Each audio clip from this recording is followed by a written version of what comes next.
Hər vaxtınız xeyir, hörmətli tamaşaçılar. Missiya TV-nin efirində Zərintac Mayıs qızıdır. Ölkədə və dünyada bu saata olan ən vacib xəbərləri təqdim edirik. Nazirlər Kabineti ölkə prezidentinin Balaxanı Sənaye Parkının ərazisinin genişləndirilməsi haqqında 21 aprel 2025-ci il tarixli sərəncamının icrasının təmin edilməsi barədə qərar qəbul edib. Bununla bağlı Baş nazir Əli Əsədov yeni sərəncam imzalayıb. Sərəncama görə Bakı Şəhər İcra Hakimiyyəti, İqtisadiyyat Nazirliyi və Azərbaycan İnvestisiya Holdinqi ilə razılaşdırmaqla Balaxanı Sənaye Parkının ərazisinin genişləndirilməsi məqsədi ilə Bakının Sabunçu rayonunun Balaxanı qəsəbəsində yerləşən Bakı Bərk Məişət Tullantılarının Yandırılması Zavodunun istifadəsində olan 18.415 hektar torpaq sahəsinin icarəyə vermək hüququ ilə Təmiz Şəhər Açıq Səhmdar Cəmiyyətinin istifadəsinə verilməsini 2 ay müddətində təmin etməli, bu barədə Nazirlər Kabinetinə məlumat verməlidir. İqtisadiyyat Nazirliyi, Bakı Şəhər İcra Hakimiyyəti və Azərbaycan İnvestisiya Holdinqi bu sərəncamdan irəli gələn məsələləri həll etməlidir. Sərəncamın birinci hissəsinin icrası Nazirlər Kabineti aparatının aqrar və ekologiya şöbəsinə həvalə edilib. Sərəncam imzalandığı gündən qüvvəyə minir. Sumqayıt şəhərində Konstitusiya və Suverenlik ili çərçivəsində Sumqayıt bulvarı ərazisində ağacəkmə aksiyası keçirilib. Aksiyada Heydər Əliyev Fondunun vitse-prezidenti Leyla Əliyeva və Bakı Media Mərkəzinin rəhbəri Arzu Əliyeva iştirak ediblər.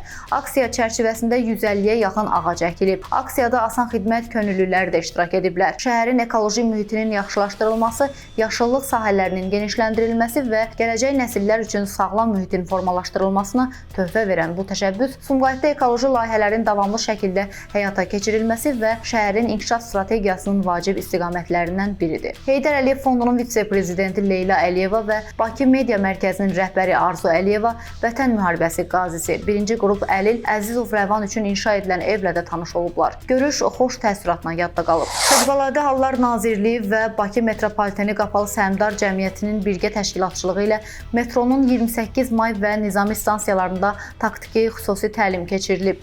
Bu barədə Fövqəladə Hallar Nazirliyindən məlumat verilib. Bildirilib ki, təlimin mövzusu Bakı metropolitenində baş verə biləcək fövqəladə hadisələr zamanı birgə fəaliyyətin təşkili olub. Uğurla keçən təlimdən sonra nəticələr müzakirə olunub. Fövqəladə Hallar Nazirliyinə və Bakı metropoliteninin əməkdaşları arasında obyektdə baş verə biləcək fövqəladə halların qarşısının alınması, bu zaman xilasetmə işlərinin aparılması, zərər çəkmişlərə ilkin yardımın göstərilməsi və təxliyə vaxtı təhlükəsizlik qaydaları ilə bağlı fikir mübadiləsi aparılıb.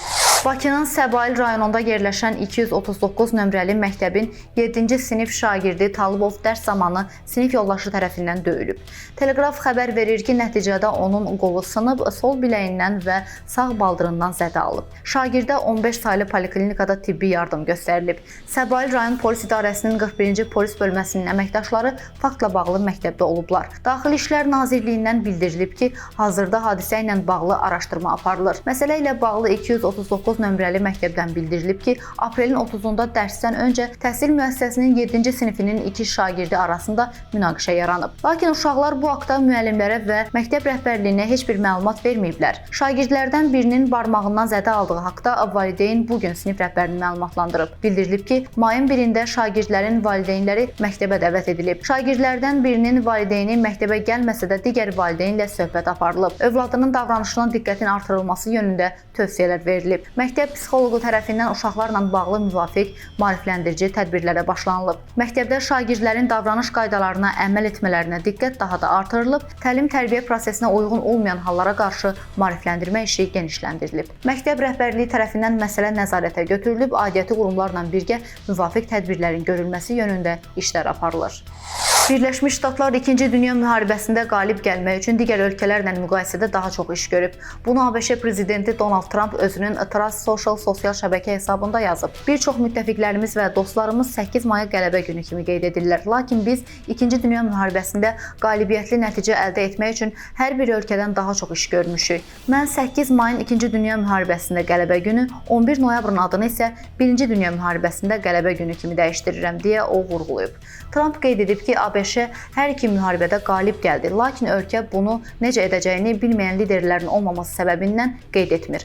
Ancaq indi fərqli olacaq. Sumqayıt şəhərinin Novxanı Bağlar massivində silah-sursat aşkarlanıb. Report xəbər verir ki, ərazidən bir ədəd 7,62 kalibrli Kalaşnikov markalı avtomat və həmin avtomata məxsus bir ədəd sandıqça tapılaraq aidiyyatı üzrə təhvil verilib. Faktla bağlı araşdırma aparılır. Belə hörmətli tamaşaçılar, ən vacib xəbərləri diqqətinizə çatdırdıq. Siz isə YouTube kanalımıza abunə olmağı unutmayın ki, videolarımızı operativ şəkildə izləyə biləsiniz. Sağ olun, salamat qalın.